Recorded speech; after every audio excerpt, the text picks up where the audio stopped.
different factor on which the basicity of the amines depends. So what are these basic factors on which the basicity are depend? The factors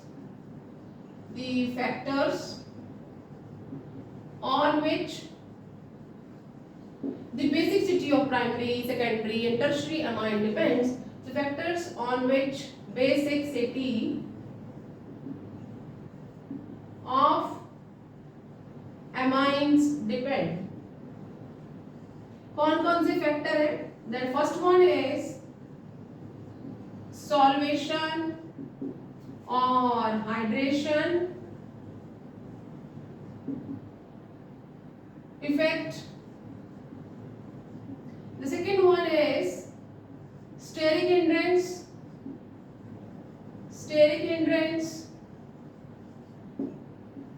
due to alkyl group, and the third one is positive inductive effect of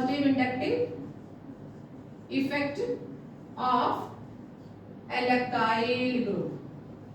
तो जो हमारे primary amine, secondary amine and tertiary amine है, they will show different trend of basicity in aqueous solution, in non-polar solution and in a gaseous phase. अगर हम बात करें solvation की, जितने ज्यादा, और हम इसे कह सकते हैं the hydrogen bonding with water और एक्सटेंड ऑफ हाइड्रोजन बॉन्डिंग. तो जितने ज्यादा हाइड्रोजन प्रेजेंट होंगे उतना ज्यादा जो हमारा एमाइन है वो बेसिक होगा. अगर हम बात करें प्राइमरी एमाइन की, जो प्राइमरी एमाइन है that is having the basic structure, ये हमारा प्राइमरी एमाइन है. प्राइमरी एमाइन के पास इस तरह से लोन प्रेजेंट है and when it will accept the proton, क्योंकि जो एमाइन है उनकी खास बात है कि वो प्रोटॉन को एक्सेप्ट करेंगे because they are basic in nature. Then it will make the alkyl, यहाँ पे it is alkyl ammonium cation बन गया है, and now this one is forming how many bonds are there?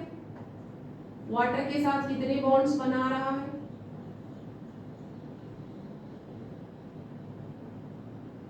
How many bonds are there?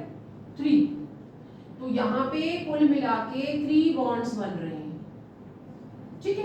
अगर हम secondary amine की बात करें तो सेकेंडरी एमाइन किस तरह से हो जाएगा? That is R and H. Proton accept करता है and it will become R H and H. How many bonds are there? कितने बॉन्ड बनाएगा ये? How many bonds will be there? कितने bonds बनेंगे? That is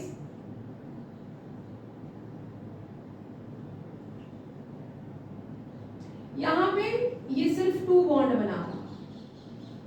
और अगर हम टर्शियरी एमाइन की बात करें तो टर्शियरी एमाइन क्या है? That is प्रोटॉन एक्सेप्ट करेगा ड्यू टू लोन पेयर और ये क्या बन जाएगा? That is R and H. And कितने बॉन्ड बना रहा है? ओनली 1. तो according to the hydration, solvation या हाइड्रोजन बॉन्डिंग, तो वी आर हैविंग यहाँ पे कैसा ट्रेंड फॉलो हो जाएगा? That is primary amine are more basic than secondary amine than tertiary amine. ये वाला ट्रेंड फॉलो हो जाएगा. नाउ स्टेरिक हिंड्रेंस अगर हम देखें तो यहाँ पे एक ही प्राइमरी एमाइन में एक ही एल्काइल ग्रुप है. तो लेस स्टेरिक हिंड्रेंस मतलब नाइट्रोजन के पास प्रोटॉन को आने के लिए एक ही एल्काइल ग्रुप प्रेजेंट है.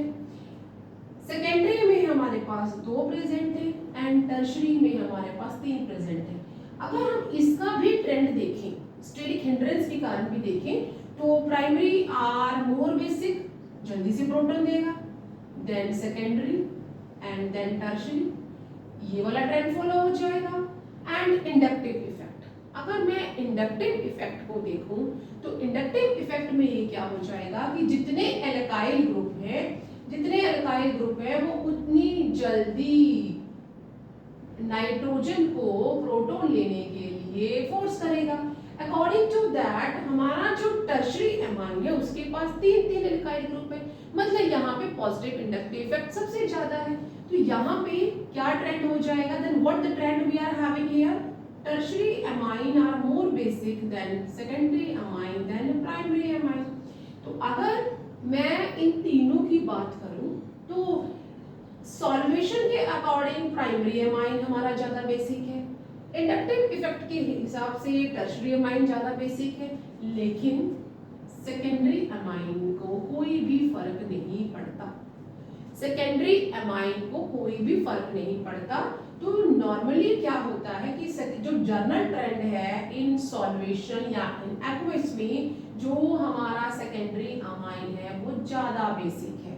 एंड क्योंकि यहाँ पे सॉल्वेशन भी वर्क करता है और इंडक्टिव भी वर्क करता है, तो दोनों के हिसाब से जो हमारा प्राइमरी एमाइन है वो इस ट्रेंड में आना चाहिए, and then we will have the tertiary.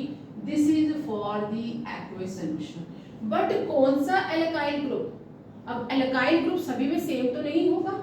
Let's see कि हम अगर एल्काइल ग्रुप जो है वो अलग अलग ले लेते हैं। अब एल्काइल ग्रुप के ऊपर ही हमारी जो बेसिकसिटी है अमाइन की वो डिपेंड करती है। तो क्या ट्रेंड हो जाएगा, दैट इज अगर हम मिथाइल ग्रुप लेते हैं, टेक एल्काइल ग्रुप को हम मिथाइल ग्रुप लेते हैं, ये बहुत ही छोटा, सबसे छोटा हमारा एल्काइल ग्रुप है, तो सॉल्वेशन में तो कोई इसका फर्क नहीं पड़ेगा, डिपेंड रही दोनों दूसरे फैक्टर स्टेरिक और इंडक्टिव फैक्टर। इंडक्टिव इफेक्ट भी इतना अगर देखें तो हमारा प्राइमरी अमाइन जो है वो क्या करेगा, यहाँ पे प्राइमरी अमाइन में अगर हम देखें प्राइमरी अमाइन कैसा हो जाएगा, दिस इज हमारा प्राइमरी अमाइन है। प्राइमरी अमाइन में एक ही एल्काइल ग्रुप है, ठीक है। तो यहाँ पे जो इंडक्टिव इफेक्ट है और स्टेरिक हिंड्रेंस है, स्टेरिक हिंड्रेंस इतना ज्यादा वर्क नहीं करता, तो यहाँ पे इंडक्टिव इफेक्ट ओवरकम कर जाएगा। Inductive effect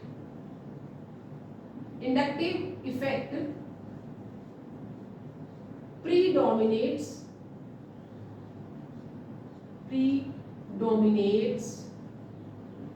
the steric hindrance, steric hindrance को ओवरकम कर जाएगा।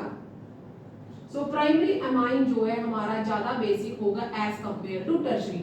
तो अगर हमारा जो ग्रुप है आर जो है वो मिथाइल है, तो ट्रेंड क्या हो जाएगा, secondary amine and then primary amine and then tertiary amine, ये ट्रेंड है अगर हमारा आर जो है वो मिथाइल है, क्योंकि यहाँ पे इंडक्टिव इफेक्ट प्रीडोमिनेट करता है स्टेरिक हिंड्रेंस को।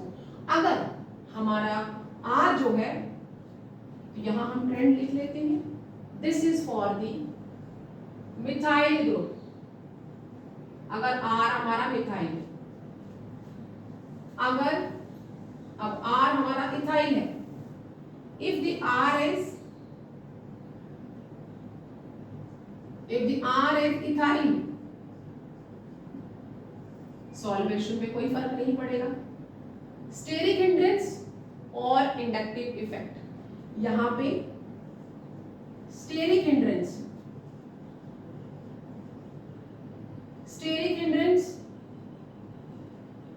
प्रीडोमिनेट करेगा,